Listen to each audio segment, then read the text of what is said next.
Mbeewaza bannayuganda okugoberera buli kiri ku mutimbagano. Oli okugula data ne yeetunuzaamu nga tomanyi kigendererwa ki. Yes. Bwereka muwulirize naye eddoboozi ettuufu liva ku kitebe ekavule. Lye livaayo era nga bwe walabye jjo bwe baavuddeyo n'eddoboozi erikakasa tuwakanya obululu obwakubibwa obwa Mwami Museveni. Tuwakanya Mwami Byabakama bye yakola ki? Byalangirira. Ekyokubiri Mwami Museveni ogaana baminisita be okwogera ku nsonga zino. Yabadde mutuufu yabalangirira dda nti gavumenti y'abavubi. Omuvubi ayinza okuvaayo n'amokkola ekigambo ne kireetera eggwanga obuki? Obuzibu. Kuba yagaanye ne mutabani we CDF. Yamugambye tweets tugeza. General Muhoozi. N'amugamba tweets zo ku nsonga eno ziveeko. Tugenda gigulawo. Nina okuba ku Saazi ow'Eggomba member Parliament wa East.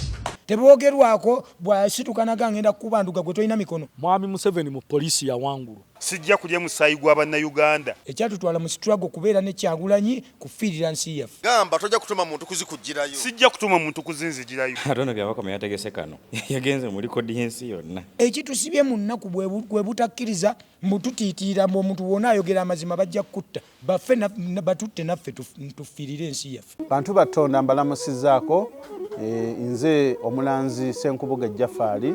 Bantu batonda nziza okubategeezaako ku nsonga eno. Emikutu mingi nnyo egigguddwawo ku TikTok nga beeyita amannya gange. Baguddewo emikutu mingi nga bagiggulawo mu mannya gange. Basala bu vidiyo ne babuteekayo ne batandika abafere okubabbirako ssente. Bantu batonda sirinze ku TikTok, siri ku Facebook, siri ku Twitter. Emikutu kw'osobola okunsanga guli gumu gwa YouTube era onsanga wano ku Emboozi mu Yuggi oba n'osiŋŋaana ku Kasuku live. Abo bonna ababakubira nga beerimbise mu mannya gange bonna bafere. Ennamba ezange ziri mu mannya gange era ennamba ezange ez'essimu ziri mu mannya ga Ssenkubuge Jaffaali. Essimu yonna etaleese Jaffaali Ssenkubuge togisindikako ssente zo abo bafere. Ennamba y'essimu eyange eri 0783 98 88 13. Ndi wano ne Haji Makolo Kavuma. Gwendi naye olunaku lwaleero kwendi nnyo Haji nsanyuse okulaba ssebo. Nange bwentyo ssebo nsanyuse nate okuddamu okubeera naawe mukutu gwaffe guno nga tuwayaamu ku nsonga ez'enjawulo. Era abatugoberezi baffe n'abapya abatweyungako tubeebaza nnyo okutwala obudde ne bawuliriza ffe bappiiza nti abatalina kye tuli ne batwala data waabwe batuwulirize. Kitegeeza nti ekyo nno nakyo kya muwendo. Naawe kennyini omukutu oguteekateeka obulungi essebo ate ne ntuuka okusaasira kwange eri muganda waffe abeera ku kamera Moses olw'okufiirwa mwannyina oyo yafiiridde mu kabenje k'emmotoka.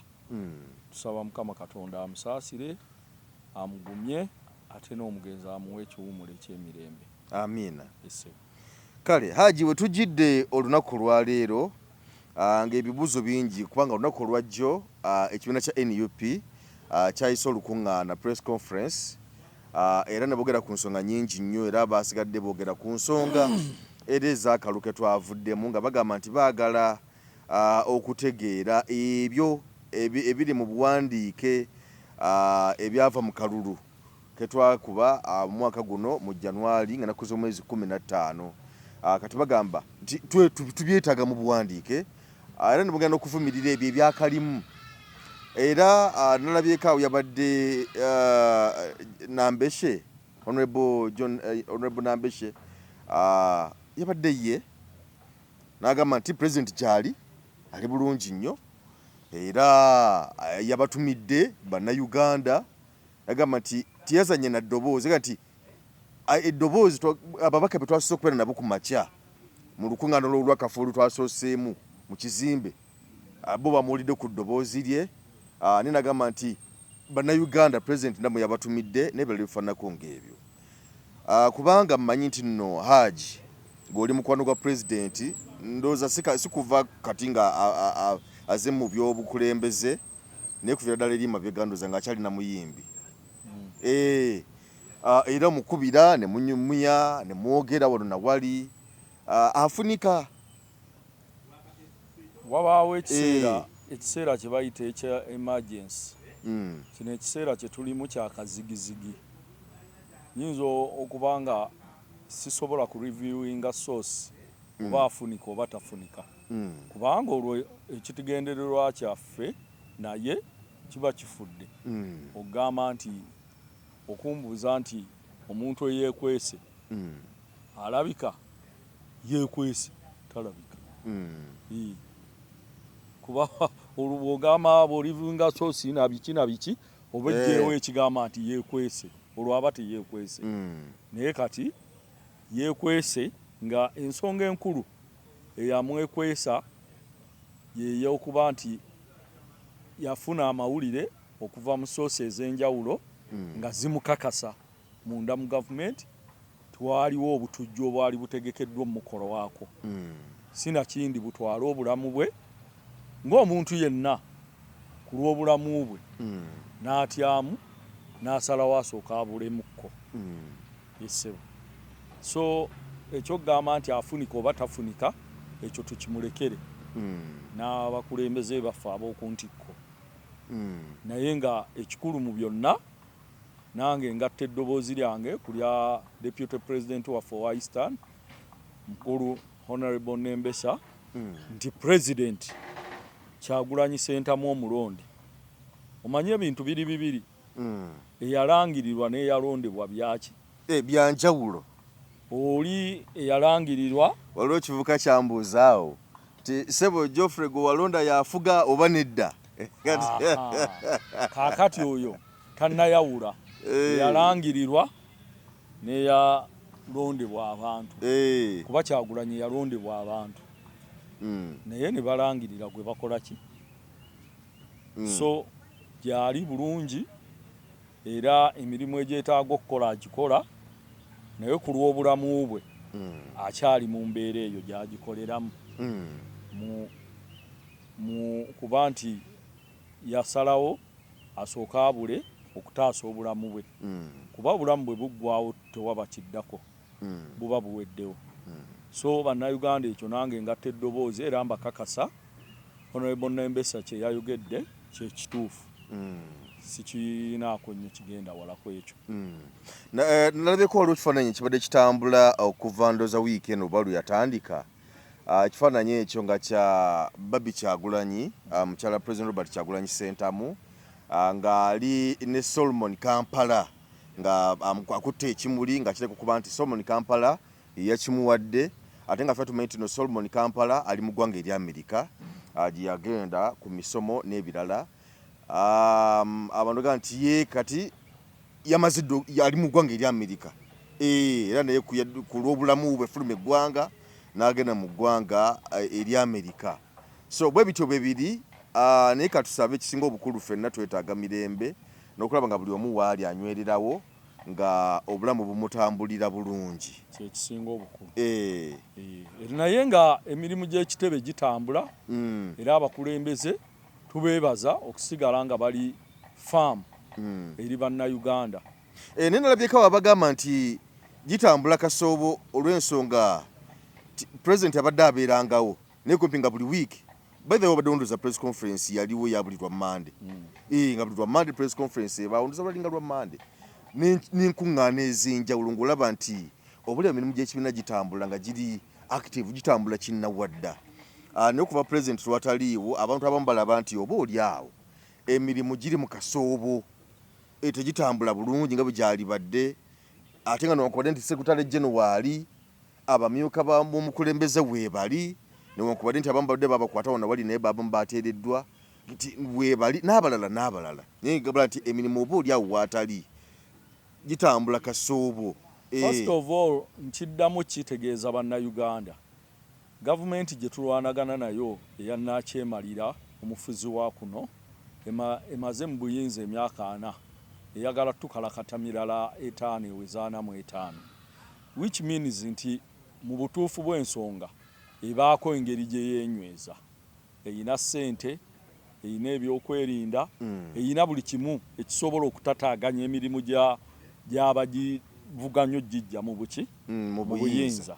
Kati mu ngeri gy'eyina ssente ezo beba abaana boolaba oluusi abavaayo ne bavumirira obukulembeze obuli was for now nti Secretary General lopu kino kiri naye ng'oluusi tuba twekengera nti abantu abo bayinza okuba abasindike. Kaakati tusigala tugamba abannayuganda gwali ku mulamu omutuufu gukole ki gubeereko. It's true nti abaganda tugamba nti ezivaamu omukulu zikola ki zangaala. Kisoboka era nnyinimu waatali ebingi ebikola ki ebibulamu naye mu bibulamu ebyo ye challenge gye tuyina fe abakulembeze baffe abaliwo mu kiseera kino okulaba nga challenge eyo baziba eddibu eryo. Sijja kugamba nti waliwo ebitatambula bulungi bwebiri naye ensonga ezibireetera obutatambula bulungi nyingi si ya president yokka okuba nga taliiwo wabula ensonga nyingi ng'ezimu nzimanyi nga tezeetaaga kwogera ku mawulire naye nga abazimanyi bazikola ki bazimanyi. Naye kati ezo ensonga zaffe tetujja kujja mu lujja kuzaanika zaffe za munda mu kibiina. So tutegeeza bannayuganda bwe mulabawo ng'obumulumulu obuliwo tubugumire mu kiseera kye tukola ki kye tulimu kino kyakusoomoozebwa. Tujja kiyita muteri lugendo lutaliiko kasozi nti okkirira bukkirizi.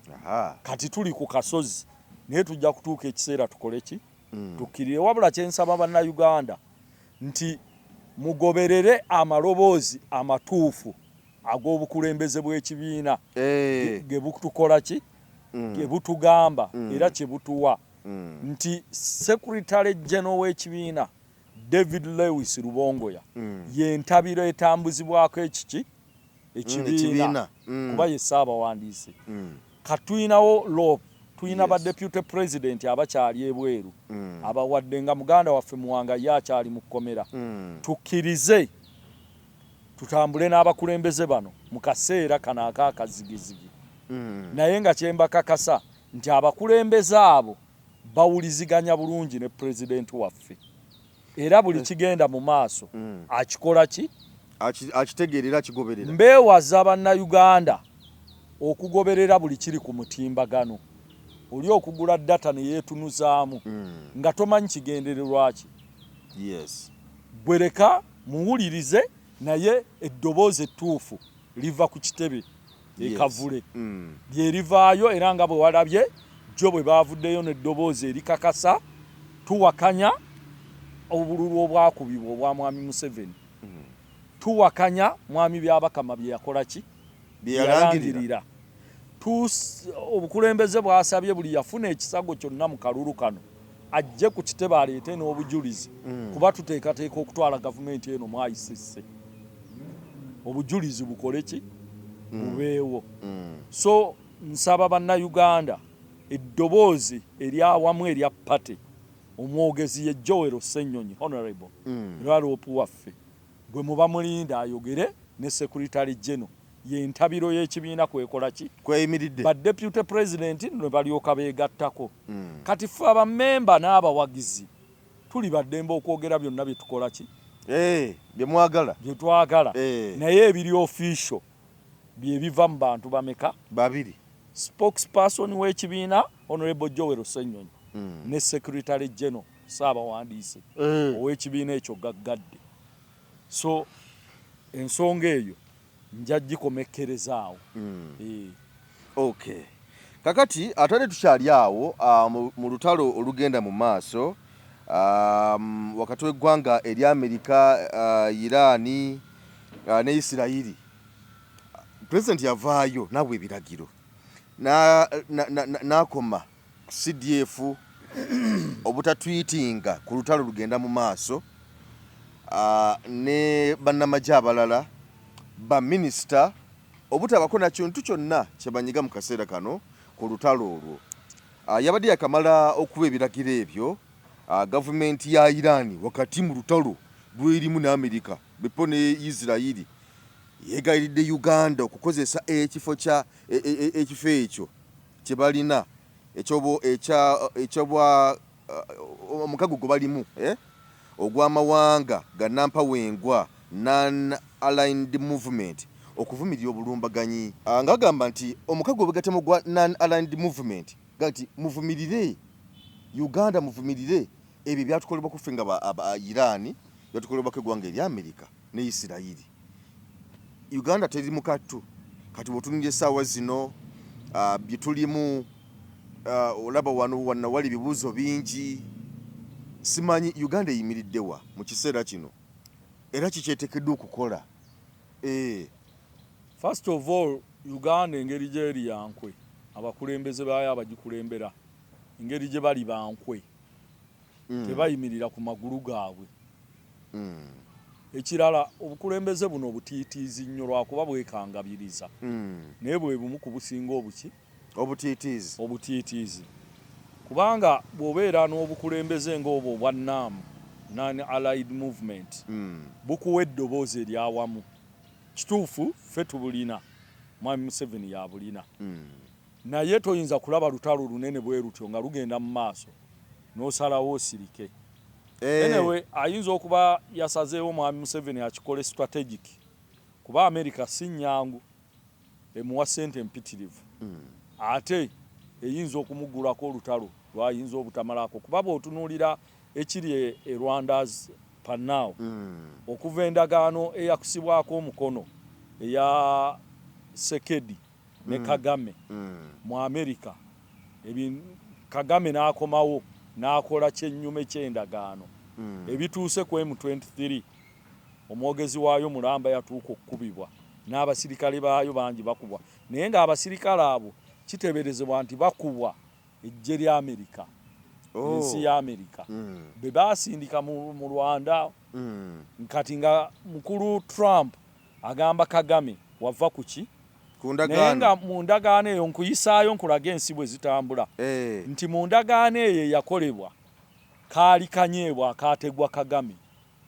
ye kaayinza okuba teyamanya olw'ensonga America nga bwe nagamba nti bw'eba egenda mu kintu basooka kutuula ba strategists baayo ne batunuulira interest za America first. Interest za America ku mawanga abiri Rwanda ne Congo zisinga Congo kuba ye wali ebyobugagga ebisimwa kati yasooka kutuula ne Sekedi bwe batuula ne Sekedi ne bakkaanya Sekedi ye n'agamba kuba Sekedi mu Congo ligino n'agamba waakiri Rwanda okutwala ebyobugagga byaffe America ebikole ki ebitwale yo n'awaayo ensi ye mu byobugagga ebyo America interest zaayo olwo zikoze eki zituukirira kaakati bwe ziba zituukirira bwe zityo n'amugamba Trump n'agamba Sekedi kati ebisigadde bindekere ankozesa ono endagaano n'ayita oli nga yasoose kutuula n'oli ne bakola endagaano eyali ey'obuwaze era ku lunaku lw'okusayininga endagaano eyo walaba bombi tebeetunuuliranga buki Sekedi yeefuula nga n'agaanyo gikola ki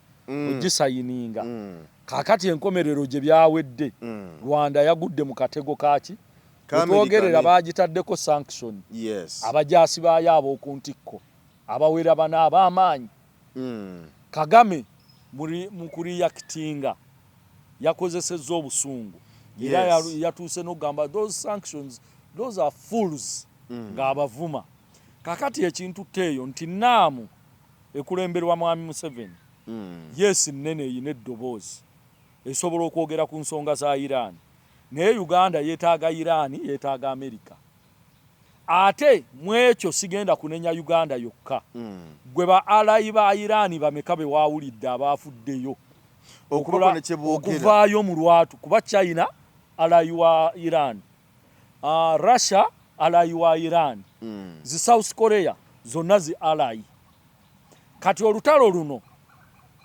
ensi era mu ekyo I give Mwami Museveni credit yakibaze ensi zakozesezza okubala okw'amaanyi nti America eno tugyetaaga nnyo. China lwaki esirise? China tennafuna maanyi matuufu gasobola kulwana na America wadde ng'ebyenfuna bya China biri waggulu. Kubeera ndaba China egamba bugambi bane mutule muteese. Kaakati China mu butuufu bw'ensonga ebulwa emyaka nga 10 okuvaayo erangirire lwatu efuuke nga Amerika nti gwe tokola kino tokola kiriwa teyagala kirangiriramu nga tenneetegeka. Kati ate zino zirasha baana naye wadde nga nabo baakula ne bava ku lujja naye bakyafugwa taata waabwe Amerika nga Isirayiri. Kati mwami Museveni tuyinza obutamunenya mu ekyo nga yasazeewo aguzanye dro naye kati bali kye baakoze kyensuubira nti ne mwami Museveni kye yakoze China ne Russia ne South Korea bali mu kukettera Amerika enfeezo zeekuba gundi Iran zeekuba bakettera Russia I mean Iran enfeezo z'owulira ekuba mu Arab Peninsula mu amawanga agali ag'Abawarabu Saudi Arabia Lebanon agageetoolodde gejjeekuba kuba yo Iran yeematiza nti sobola kuba America direct naye bano abanninaanye bakalintalo I mean bakalinkwe Abawarabu bannanga abakolagana na America bembankuba mbalumye era kyova olaba ekubye Dubai ekubye Lebanon ekubye obuwangwa obuli awo bu Qatar bonna ebukola ki ebufugaza. Kati bano nze kyendowooza bw'osoma ebyentalo waliwo olutalo lwolwana mu ngeri ez'enjawulo kati ba alayi ba Iran nga ne Uganda mugitwalidde balwanira background basindikayo obubaka kati yo China level China level gyeriko ne zirasha zo ziwaayo ebikozesebwa nga bonoogamba nti ofiiriddwa nenkuweera eno ebbugo lyange negamba naye tolisoma wali tolyogera wali gwe lisirikire ndi wadde mu ngeri yange so kati ne Uganda ye strategy gye yakoze eki gye yasazeewo ekyokubiri mwami Museveni ogaana baminisita be okwogera ku nsonga zino yabadde mutuufu yabalangirira dda nti gavumenti y'abavubi omuvubi ayinza okuvaayo n'amokkola ekigambo ne kireetera eggwanga obuzibu kuba yaganye ne mutabani we CDF yamugambye tweets togeza n'amugamba tweets zo ku nsonga eno ziveeko zijja oyinza okukola tweet netuleetera ebiki ebizibu ng'eggwanga zeesonyiwe kati ye yasazeewo guzanya atya baminisita b'abamanyi bavubi nga bwe yabatugamba tayagala basuke ye aba abeera ayogerera ekiki ekintu kati ali mu kuzanya jangu nkwekule kati Iran yegamba nti twagala eddoboozi lya buli ali naffe George Bush bwe yali alumba Iraq it was Iraq I think yagamba you are either with us or with them kati ne Iran yegamba onakulondawo kimu Iran yegamba Uganda you are either with us or with them kati ate ye Museveni kyatasobola kukola ssaawa zino ku lw'eggwanga ye bw'atyo bwe yakitutte so to me for the first time mwekyo I give him credit yatunuulidde a wider picture eri eggwanga kuba America bwe yeeta wano okulwana naffe lwakuba nti ennaku zino America yakyusaamu nakisanyukira America bw'eba erumba ensi kati tekyakuba nti erumbe ekuba ensi yonna ejja waabo ebaza oyo mukulembeze n'abamwetoolodde nga 10 beekola ki bepiikingawo benga bwe walaba bwe yakola ku Maduro yajja Maduro we yali nemubaza abantu bafiirawo nga 5 abaali awo Maduro we yali kuba esooka n'esanyalaza buli kyakulwanyisa ekiri awo nga ne bw'okuba essasi teriva mu mmundu kati n'eryoka erandinga n'epiikinga beekola ki beeyagala eyo enkola nagyagala nnyo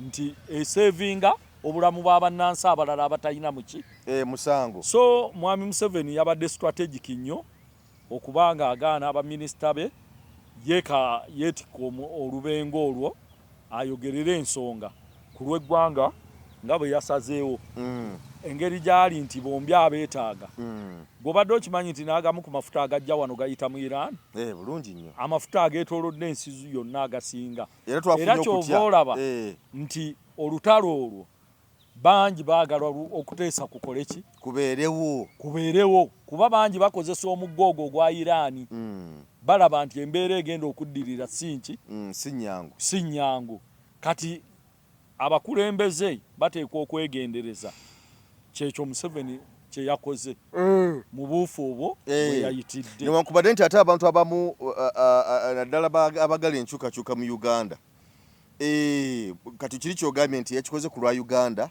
obuli Amerika obutamulaba bubi n'okuba nga emutaataaganya ne Iran kalega nti abamu bagamba nti kibeerewo andi kati ffe mu Uganda wano we tuli buli ajja otutaasa tumwaniriza embeera gye tulimu ey'okwagala okukyusa obukulembeze buli ajja ng'atuyamba tufiiriddwa bw'oba ofiiriddwa ne neighbour gw'obadde tokolagana naye bw'aleeta akasawo ka sukaali n'akuugi ng'okamwebaza munange nafiirirwa bwe mumala okuzizika nga ziddamu nga zivuga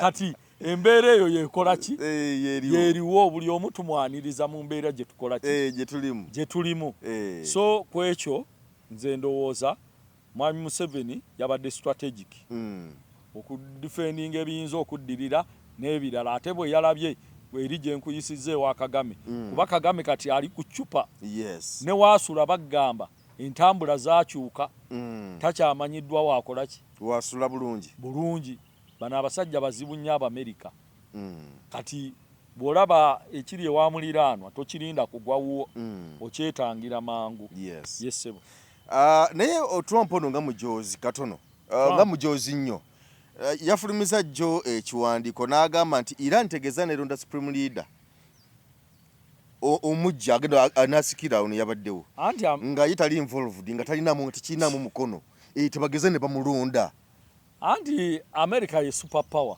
nze America sijagala naye nagikkiriza nti ye super power sijagalangako olw'ebikolobero byekoze mu mawanga g'Abawarabu n'okutta abantu abatalina gundi America interest zaayo mu buli lutalo naddala ezo entalo eziri mu mawanga ago eyagala mafuta futa kuteeka mu reserve tank zaayo zijjule buli lweraba nga zikalidde ng'enoonyaayo weewakula olutalo America terina nnyo kintu kigiyimirizaawo eyimirirawo mu kuwakula ntalo nebba ebintu by'abantu nti kati nga bulaba bw'oyogedde ku kiro eky'Ekkongo nti bweyenyiga waawo golodi n'emusika bwegende wali amafuta n'egasika eyo ensi ya Maduro y'emu ku nsi ezibadde zisinga amafuta eyinza okuba namba 2 kati as we speak now barrels and barrels zigenda mu America era yakyogera lwatu Trump gati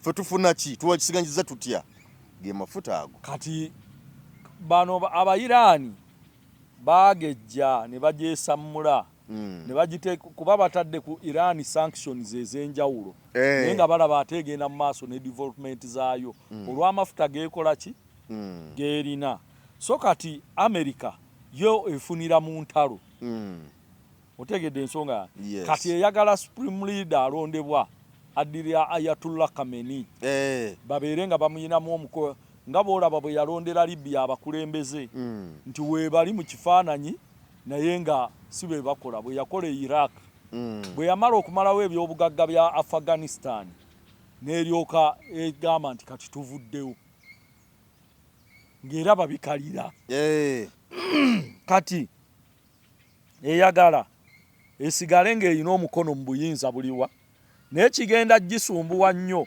olw'ensonga nti abamu ku ba alayi baayo Balasha ba China bwe bakolagana bayina bye bayisa Iran ate nga nabo baagala Iran kati bagenda mu kukkako okumugamba kyova olaba Iran yakubye amawanga Abawarabu ebeetamisa olutalo bagamba Amerika mukama waffe kiriza twogere omusajja ceasefire naye Trump yagambye talina nteekateeka yonna yakusirisa lutalo anti kye nagambye nti ye bano bakalinkwa Abawarabu tebamanya Amerika ebakozesa buki kati oba Iran ekuba amawanga g'Abawarabu America tekigikwatako egamba ekyo si ate nga bo nsonga ku bo kati bo balaja ne bagamba America era ndowooza Iran yensonga emu kuyagikubisiza amawanga ago genyuwa olutalo gagambe mukama waago ti mukama waffe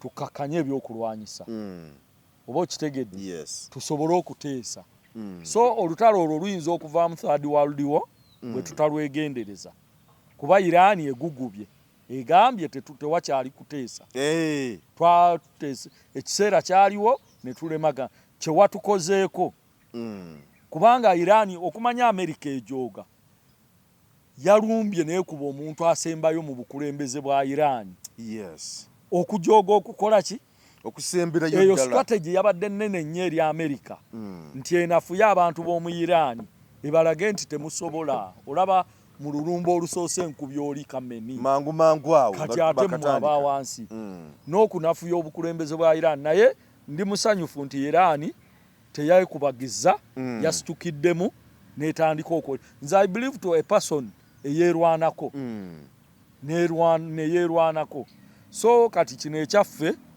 ffe tuli ate munnaye enkoko eniera mutunzi tuli wansi nnyo tuteekwa okwegendereza ffe batukubamu akantu kamu ne bapiikinga nakyemalira ne batwala mumulaba mu bbanga ng'ebigero bigira bikyagenda munyambe naye ng'agenze ng'abuliddeyo nga maddulo yesebo kale embeera yeeyo kakati bwe tugera essaawa zino katukomye okuko wano ku butaka tugendeko mu parliament awo Mwami Museveni president yamaze dda okubeera nga atekamu stamp n'agamba n'alagira olukiiko lwa SEEK n'agamba nti nakakasa nti olukiiko lwa SEEK nga bwe lwasalawo okwendoosinga omukyala Anita Among ne Honorable Tayeebwa ga nti kisigale nga bwe kiri yabiteddeko omukono ga nti abendoosinze naye nga jjukira nti bangi abazze oba oli awo era n'abantu balina n'ekibuzo kye babuuza nti nno Nobert Mao ani amuli emabega nga naye azze n'amaanyi mangi omukyala omumbejja w'e Busoga Pasis Namuganza Princess naye amaanyi nalabika nga naye aleese mangi obiraba otya Haji race community gwatandise awo era nalabyeko abaana bamu nga bagamba nti akati omwana yaleese ebisawo n'ebisawo bya ssente ekifaananyi ky'ebisawo n'ebisawo bya ssente n'agamba nti bikola bituuse ebikola bituuse ebigenda kukozesebwa mu kulonda akaluko ba speaker first of all speaker ateekwa kuva mu kibiina kye NRM olw'ensonga be basinza ababaka abangi mu ngeri yonna gye baabaleetamu nga batubbye beerangiridde kuba ababaka ba NRM nnamba esinga teyawangula Haji katereezeemu ndabawo abamu abagamba nti Mao wadde wa DP ne NRM abo bonna akyali mu kisenge yeekweka Mao kyalina okukola ave mu kulya ssente y'omukyalo omukadde azinire mu kitaala mu kitangaala era NRM tebajja kimukkiriza kyova olaba gundi Ofono Opondo yavuddeyo n'amugamba ye Mao tojja kwefuula wa kitalo nnyo nga wakajja mu kintu kyaffe bwe yamugambye kati ate Mao alina okizibu kimu Honorable Mao azanya omuzannyo gwatakola ki gwatamanyi gwali mu kuzannya tiimu gwali mu kuzannya omuzannyo ogwo tagutegeera nti Mwami Museveni tasobola kuwa Mao bwa speaker tasobola ne bwalangirira okusaawa eno nti NRM ngiyingidde mu bwangu tasobola kubanga ekyo kibanga ekigambo ekibiina kye akijjeemu obwesigwa oli tannalangirira nti ayingidde NRM ate omuwa bwa speaker bwo tosobola kakati ekyokubiri Anita Among yayise ku lugwanyi atya Mwami Museveni yasooka n'amwegaana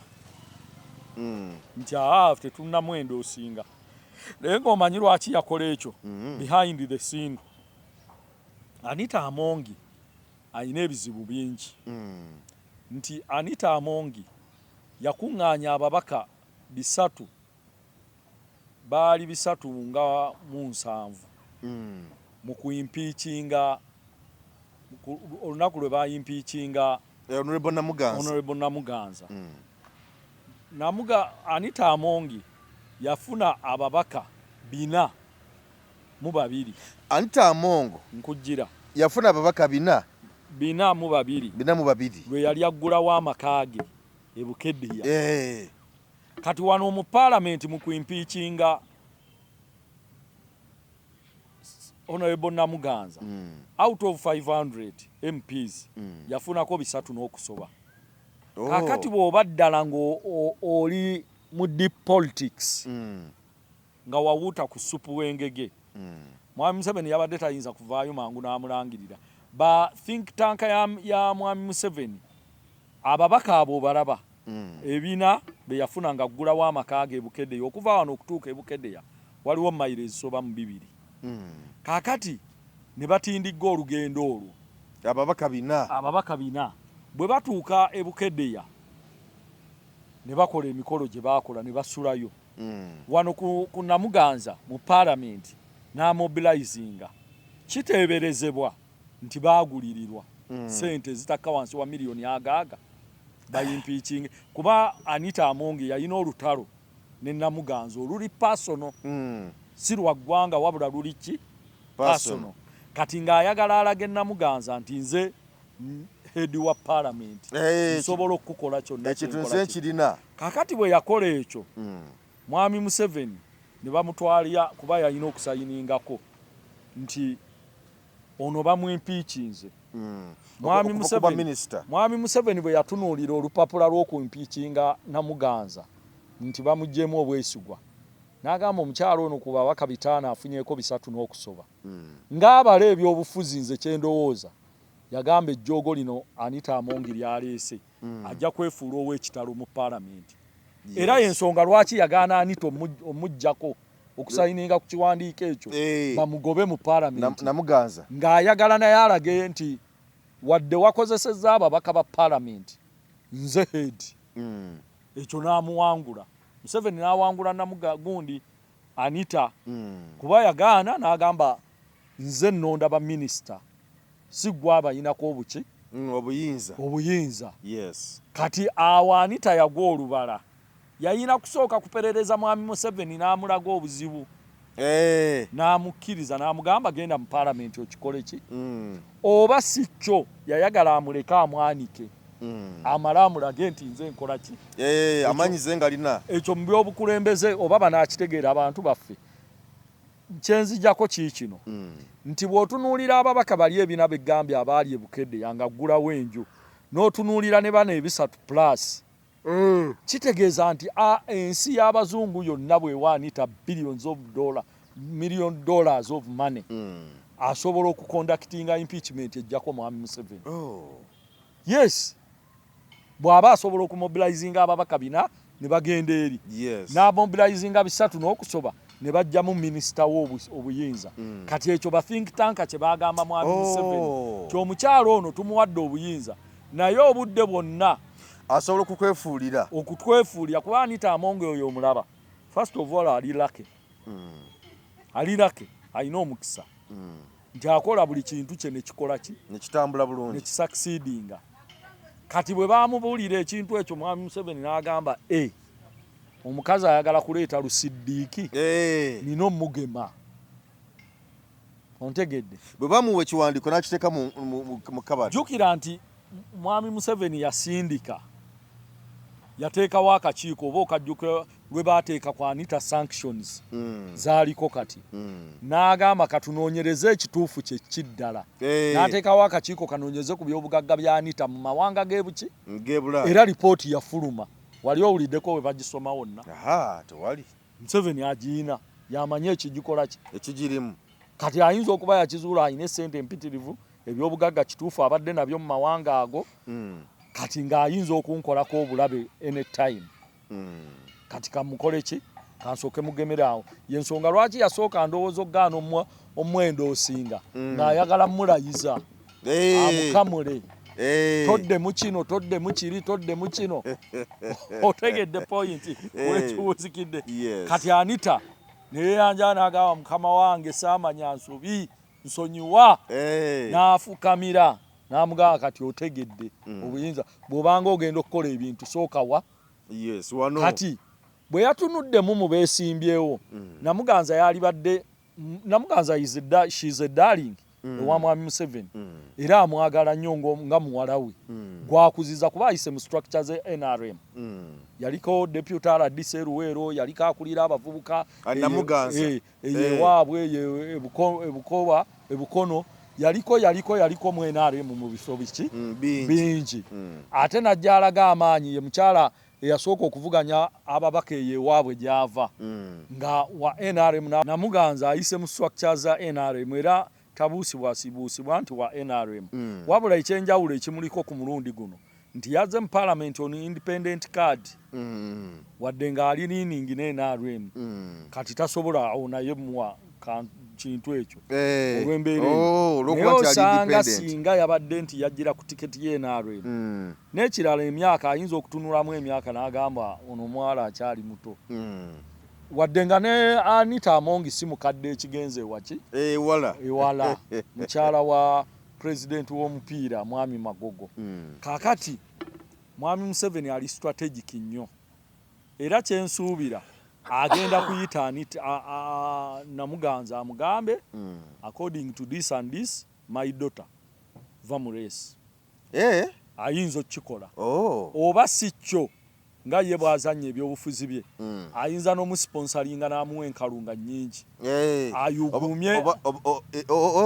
ayugumye Anita Museveni alaga Anita nti ffe tukutaasizza okufuna ekifo ekyo omukazi abadde akukola ki abadde akutwala ye Mao ali out of the game ayinza okulondebwa ababaka kuba abantu abava mu Northern Region bayina solid gundi eyo gye bayina bond solid bond wakati waabwe tebatera kuva mu muntu waabwe bayinza omulonda engeri gye kaba kankukutu naye bwe kibanga ababaka batuukako ku level gye nkyasekerera nti Mwami Museveni mu kalulu akaggwa aka 2021 aka speaker yaleeta akatebe n'akateeka wali n'aliraana ekimotoka ekinene ekiwanvu ekyo kyatambula nakyo bagamba mu kitoilet kakati ekyo bwe yakiriraana ne babagamba kamera eri waggulu era beetunudde mu baafu wali buli omu atiikinga wakola ki bakulaba kati bayinza okutya abava mu Northern okutiikinga Mao olwekyo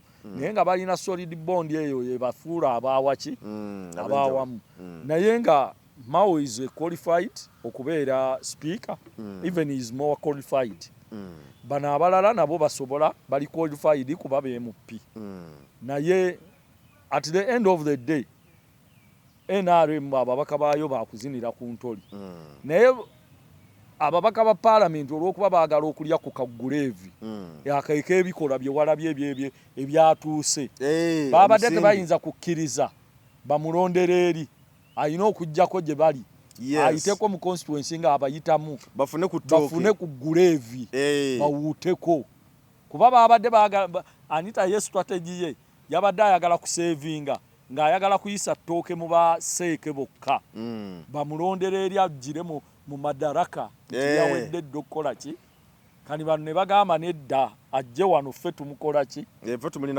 tumuyinako obuyinza kati Museveni yamuteeredde embwa za palamenti zimugajambule zifune ku kasente naye nga ye seeke ogwayo yagukoze eki yagumaze so that's how I've seen it naye nga palamenti yaffe eri mbuzibu era neewuunya nnyo ekibiina kye NRM omuntu ali ku sanction okwongera omuwa obukulembeze kyabulabe nnyo eri eggwanga palamenti yaffe n'ekisanja Anita gyakikubirizza tetambudde bulungi ebadde ennafu nnyo ebaddemu obuli bw'enguzi bungi kati NRM simanyi olw'okuba yo nti one of the pillars ezigiyimirizaawo buli bwanguzi kati esazeewo eyongere ekakasa omuli waayo owaki ow'enguzi ku bwa sipiika naye nga Anita Amongi tuba kuba mu nsi zaakula oba nazitakuze ziri mu democracy omutuufu abadde tasaana kuba wadde deputy speaker kubanga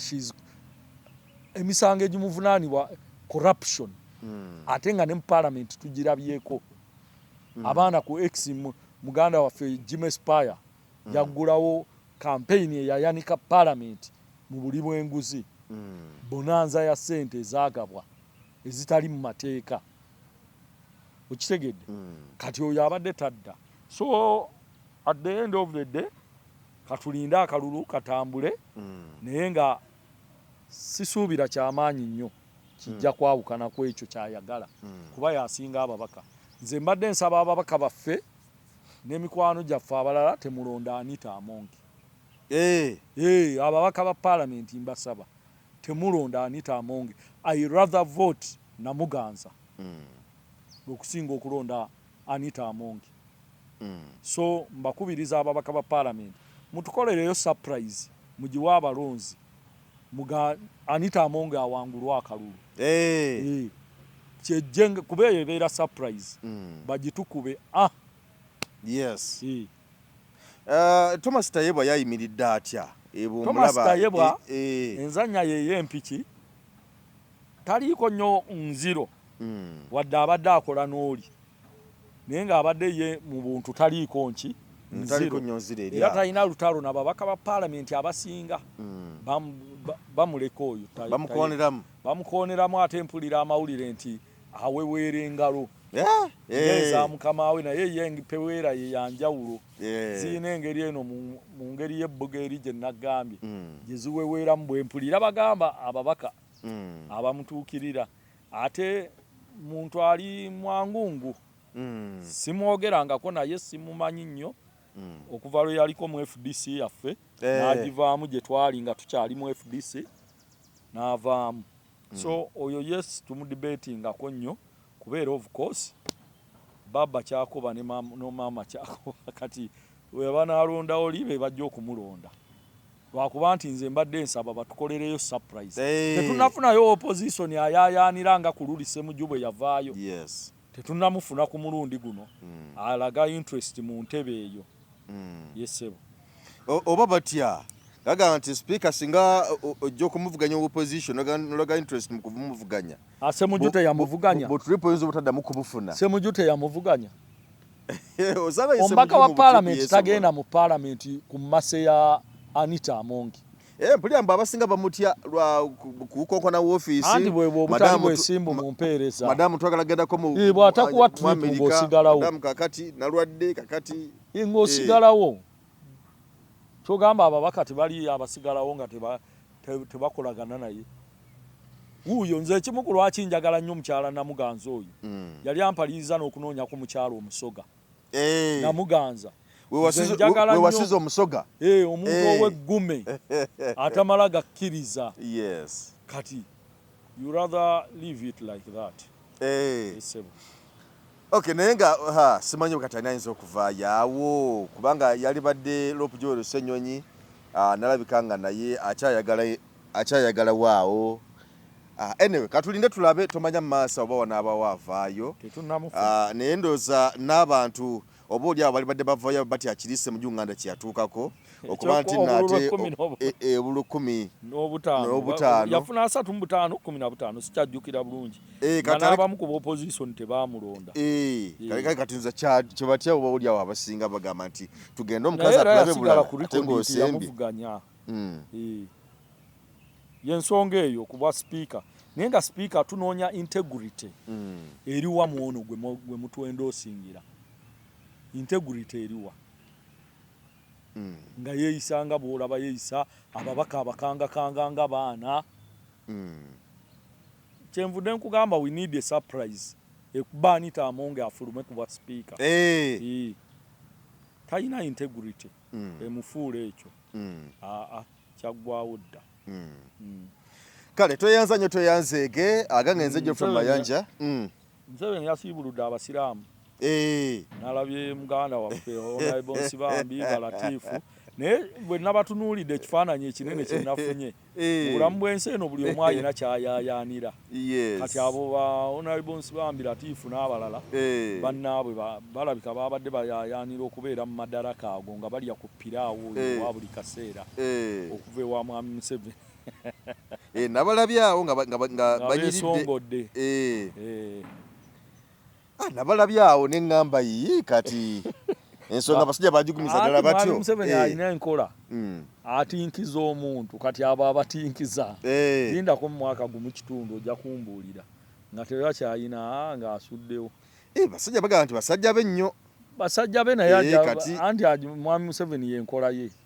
Nga yakutinkizza oyinza okugamba nze ensoose. Kuba nalabyeko ne mukulira Faruku naye era y'omulwa kwaba babadde. Haji Faruku Ntege ono wa Makindye West. Bonna nga bwe baaliyo luli era bwe babadde. Kati bo balina ebigendererwa nti baali bayayaanira madaraka ago.